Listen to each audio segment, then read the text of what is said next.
Week 7 நாள் வருமானம் மட்டுமே கிட்டத்தட்ட 18,500 ரூபாய் சம்பாதிக்க முடியும் அப்படிங்கிற குறுகிய காலகட்டத்தில், அதாவது வெளியுலகத்துல ஒரு மாசம் சம்பாதிக்கக்கூடியத என்னால ஒரு 7 நாள்ல சம்பாதிக்க முடியும் அப்படின்னு சொல்லி முடியுமா அப்படின்னு யாராச்சும் இருந்தீங்க அப்படின்னா, என்னால முடியும் சொல்லி ப்ரூவ் பண்ண ஒரு நபர் ஒரு பானை சோத்துக்கு சோறு அவ்வளோத்தையும் பதம் பார்ப்பேன்னா கை சுற்றுவோம், உன் கையை பதம் பார்த்துரும் சோறு. கரெக்டா? ரைட். அப்ப ஒரே ஒரு விஷயம் தான், ரிதீஷ் குமார் வாங்க, நல்ல ஒரு கிளாப் கொடுத்து. அவங்களுடைய உழைப்பு இல்லாம இந்த போஸ்டிங் அடிச்சிருக்க மாட்டாங்க. ஏன்னா கோல்டு ஸ்மார்ட் அடிச்சிடலாம், சில்வர் அடிச்சிடலாம், பட் பிளாட்டினம் கோல்டு இருக்குலாம் பயங்கர ஹார்ட் ஒர்க் வேணும். கரெக்டுங்களா? ஹார்ட் ஒர்க்னா மூட்டை தூக்கி சுமக்கிறது இல்லை, டீம் அந்த கோஆர்டினேஷன் பண்ணி கரெக்டாக பிளான் கொடுத்து சக்ஸஸ்ஃபுல்லாக கொண்டுட்டு போகணும். அதை போஸ்டிங் அடிச்சிருக்காங்க. இன்னும் சொல்ல போனால் தனக்கு கீழே ஒரு பிளாட்டினம், உங்களுக்கு புரியுற மாதிரி சொல்லணும், எனக்கு கீழே ஒரு நபரை சம்பாதிக்க வச்சு தான், எனக்கு கீழே இருக்கிற ஒரு நபரை ஒரு 9,000 ரூபாய் சம்பாதிக்க வச்சு தான் நான் 18,500 ரூபாய் என்ன பண்ணிட்டு இருக்கேன், சம்பாதிச்சுட்டு இருக்கேன் அப்படிங்கிறத ப்ரூவ் பண்ண அவங்களுக்கு நம்ம நிறுவனத்தின் சார்பாக நல்ல ஒரு பலத்தை ஒரு கிளாப் கொடுத்து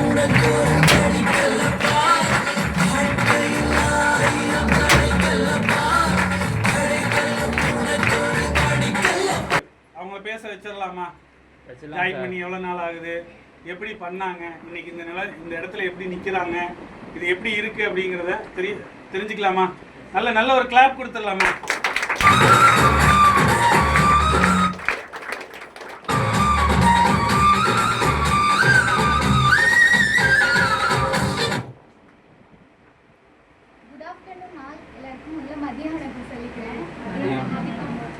ஃபர்ஸ்ட் எனக்கு வாய்ப்பு கொடுத்த எல்லாருக்குமே நான் தேங்க்ஸ் சொல்லிக்கிறேன். முதல்ல எம்டி சாருக்கு, ஏன்னா இந்த விஷயத்தை நமக்கு இவ்வளோ அழகாக பண்ணி கொடுக்குறாங்க. எம்டி சார் சக்திவேல் சாருக்கு நான் ரொம்ப தேங்க்ஸ் பண்ணிக்கிறேன்.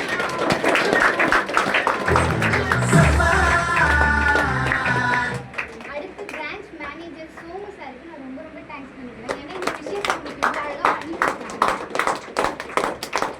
ஜெயா சாருக்கும் ரொம்ப தேங்க்ஸ் பண்ணிக்கிறேன். அவங்களும் சேர்ந்து இவ்வளோ அழகாக பண்ணி கொடுக்குறாங்க. ரொம்ப தேங்க்ஸ்.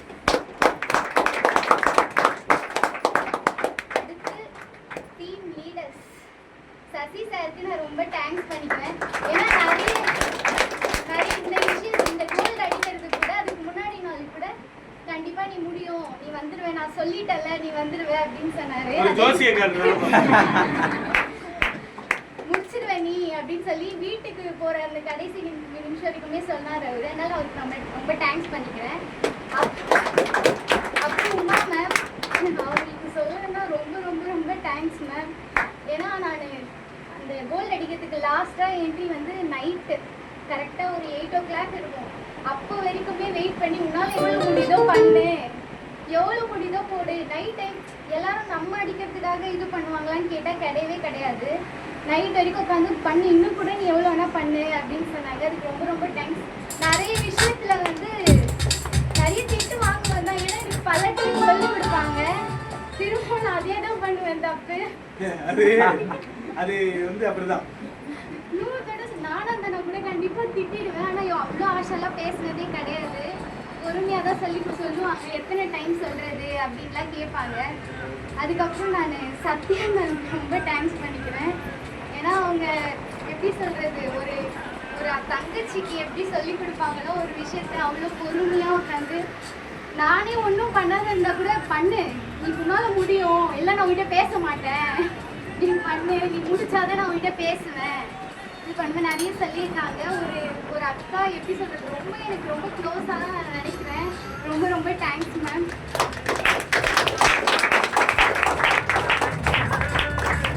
பிரதாப் சார் அவருக்குமே நான் தேங்க்ஸ் பண்ணிக்கிறேன். ஆரம்ப காலத்தில் எனக்கு நிறைய விஷயம் சொல்லி கொடுத்துருக்காரு. தெரியாத விஷயம் ஸ்டார்டிங் வந்தப்பெல்லாம் என்ன வேலை இதுன்னு கேட்டப்போ எனக்கு பொறுமையாக நிறைய விஷயம் சொல்லி கொடுத்துருக்காரு. நான் அவருக்குமே தேங்க்ஸ் பண்ணிக்கிறேன். அதுக்கப்புறம் எனக்கு வாய்ப்பு கொடுத்த நபர் குமரேசன் சார், அவர் இங்கே இல்லை, இப்போதைக்கு லீவில் இருக்காரு. அவருக்குமே நான் தேங்க்ஸ் பண்ணிக்கிறேன். அப்புறம் என்னோட டவுன்லைன்ஸ் இந்த இடத்துக்கு நிற்கிறதுக்கு முக்கியமான காரணம்னா அவங்க தான். சொல்லி கொடுக்குற விஷயம் செஞ்சால் தான் கண்டிப்பாக நானுமே இந்த இடத்துக்கு வர முடியும். சொல்லி கொடுக்குற விஷயத்த செஞ்சாங்க, அவங்களும் நின்னாங்க, நானும் நின்னேன். கண்டிப்பாக உங்களுக்கு நான் இந்த இடத்துல தேங்க்ஸ் சொல்ல விரும்புகிறேன். முதல்ல இந்த வாய்ப்பு எப்படி எனக்கு கிடைச்சிது, என்னை பற்றி நான் சொல்லிக்கிறேன். என்னோட பேர் வந்து பிரியங்கா. நான் வந்து மாமல்லபுரத்துலேருந்து வரேன். நானும் காலேஜ் பிசிஏ முடிச்சிருக்கேன். பிசிஏ முடிச்சுட்டு தான் நான் வேலை தேடும் போது தான் எனக்கு இந்த வாய்ப்பு கிடைச்சிது. இங்கே வரும்போது இங்கே இருக்க பல பேருக்கு இருக்க குழப்பம் தான் எனக்கு இருந்துச்சு. முடியுமா முடியாது. ஆக்சுவலாக எனக்கு என்னன்னு தெரியல. நான் வேணான்ற முடிவில் தான் இருந்தேன். கூட வந்த பொண்ணு என்னை சேர்த்து விட்டா. நாங்கள் 2 பேர் வந்து இந்த இடத்துல எனக்கும் காசு பே பண்ணி என்னை சேர்த்து விட்டா. அப்பயுமே நான் ஸ்டார்டிங் 1 வாரம் வேலைக்கே வரல. நான்லாம் பண்ண மாட்டேன், நான் வரல அப்படின்னு சொல்லிட்டு நான் வீட்டில் இருந்துட்டேன். அப்புறம் அவளுமே வீட்டில் இருந்துட்டா. அடுத்த வாரம் தான் சரி 1 வாரம் மட்டும் போயிட்டு பாரு, பிடிக்கலன்னா நீ நின்றுன்னு சொன்னா. அடுத்த வாரம் நான் வந்த போதுமே ஃபர்ஸ்ட் நாள் வந்தப்ப பிரதாப் சார் தான் இருந்தார். உட்கார வச்சு என்னை பற்றி கேட்டுட்டு ஃபர்ஸ்ட் சத்யா மேம் இருந்தாங்க. அதுக்கு முன்னாடி பிரதாப் சார் இருந்தார்.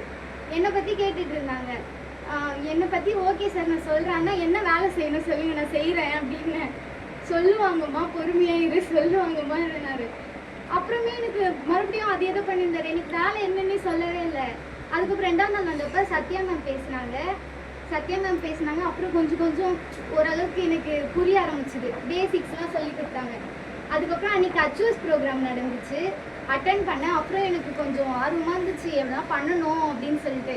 அப்புறம் உமா மேம் அடுத்த லெவலுக்கு போகிறதுக்கு ஒரு வாய்ப்பு கொடுத்தாங்க எனக்கு. அதுலேயுமே எனக்கு பண்ண வேணாம் தான் நினச்சி வீட்டுக்கு போயிட்டு என்னை சேர்த்து விட்ட நம்பர் தான் வரும், நீங்கள் பண்ணி எடுத்துன்னு சொல்லிட்டு எனக்கு அதை பண்ணி கொடுத்ததும் அவங்க தான். நான் எடுத்து பண்ணேன், குழப்பத்தோடு தான் எடுத்து பண்ணேன். அவங்க சொல்லி கொடுக்கறத அப்படியே நான் செஞ்சேன். அடுத்தடுத்து நான் இந்த இடத்துக்கு வந்து நிற்கிறேன். ஒரு விஷயம் மாறாத அவங்க சொல்லி கொடுக்கறது அதை அப்படியே செஞ்சோன்னா கண்டிப்பாக எல்லாருமே இந்த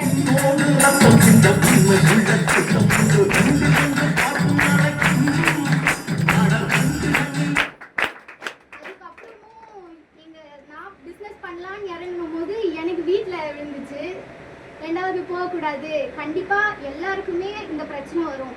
நம்ம ஒரு விஷயம் குழப்பத்தோடு இருக்கும்போது எதுவும் நடக்காது. எதனாவது பண்ணலாம்டா அப்படின்னு சொல்லிட்டு இருக்கும் போது தான் வந்து நமக்கு ஏதோ ஒரு வீட்டில் ஃப்ரெண்ட்ஸ் சர்க்கிளில் எல்லா இடத்துலேருந்து ஏதாவது ஒரு பிரச்சனை வரும். அதே மாதிரி வந்துச்சு. நான் வந்து இப்போ வரைக்கும் 1.5 மாதம் தான் இருக்கும். அதில் ஃபஸ்ட்டு 1 வாரம் நான் திமிரெடுத்து வராமல் இருந்துட்டேன். அடுத்து 2 வாரம் கிட்ட வீட்டில் பிரச்சனை, வீட்டில் வேலைக்கு சரி வீட்டில் இருந்துட்டு அப்பயும் எனக்கு நான் கொஞ்சம் ஓரளவுக்கு மேலே வந்துட்டு இருந்தேன். அப்படியே மறுபடியும் கீழே போயிட்டேன். எனக்கு எல்லாமே மறந்துச்சு என்ன பண்ணணும். அந்த ஃப்ளோவில் இருந்தது, அது அப்படியே இறங்கிடுச்சு. நம்ம கண்டினியூஸாக வந்துட்டே இருந்தால் தானே நமக்கு அந்த இது கோஆர்டினேஷன் இருக்கும். அது அப்படியே எனக்கு இருந்துச்சு. அதுக்கப்புறம் நான் வந்து மறுபடியும் 0லேருந்து ஸ்டார்ட் பண்ணுற மாதிரி தான் இருந்துச்சு. மறுபடியும் நான் ஸ்டார்ட் பண்ணேன். ஒரே ஒரு விஷயம் சொல்லணும்னா, ஐடி போடுறோம் எல்லாமே பண்ணுறோம், ஆனால் கண்டினியூஸாக வரணும். நான் 2 வாரம் தான் நான் தொடர்ந்து வந்தேன். ஒரு நாள் கூட லீவ் போடாமல் நான் தொடர்ந்து வந்தேன். இந்த இடத்துல நிற்கிறேன்.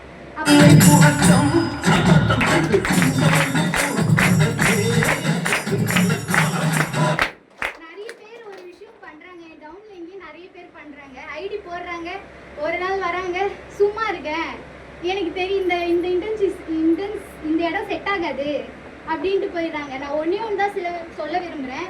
ஒரு நாள் வந்து பார்க்கறதுல ஒன்றும் கிடையாது. ஒரு மாதம் இந்த இடத்துல நில்லுங்க, தொடர்ந்து வாங்க, கண்டிப்பாக எல்லாருமே அச்சீவ் பண்ணலாம். எல்லாருமே நிறைய பெரிய லெவலில் சம்பாதிக்கலாம். ஐடி போட்டால் சம்பாதிக்கலாமா? அதே மாதிரி இந்த வீட்டில் இருந்தே சம்பாதிக்கலாமா? ஐடி போட்டு போயிட்டா வருமானம் கேட்டால் கிடையவே கிடையாது. இந்த இடத்துல நின்று அதை உழைப்ப போட்டிங்கன்னா கண்டிப்பாக அதுக்கான வருமானம்.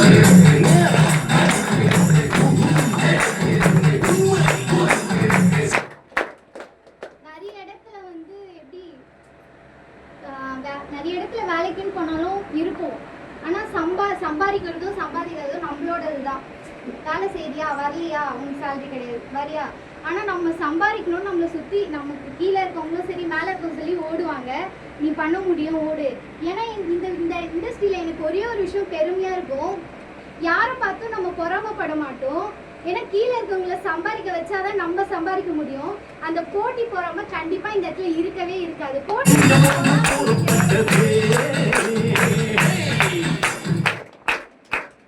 கீழே இருக்கவங்க எவ்வளோ பண்றாங்களோ அதுக்கான வருமானம் தான் நமக்கு கிடைக்கும்.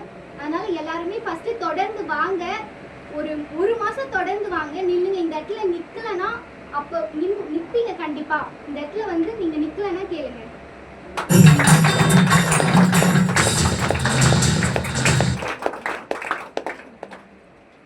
எடுத்து ஃப்ரீ மைண்டடா ஜாலியா டெய்லி வாங்க. லீடர் சொல்றத ஃபர்ஸ்ட் கேட்டு பண்ணுங்க. பண்ணாலே கண்டிப்பா நம்ம இந்த இடத்துல நிற்போம். தேங்க்யூ.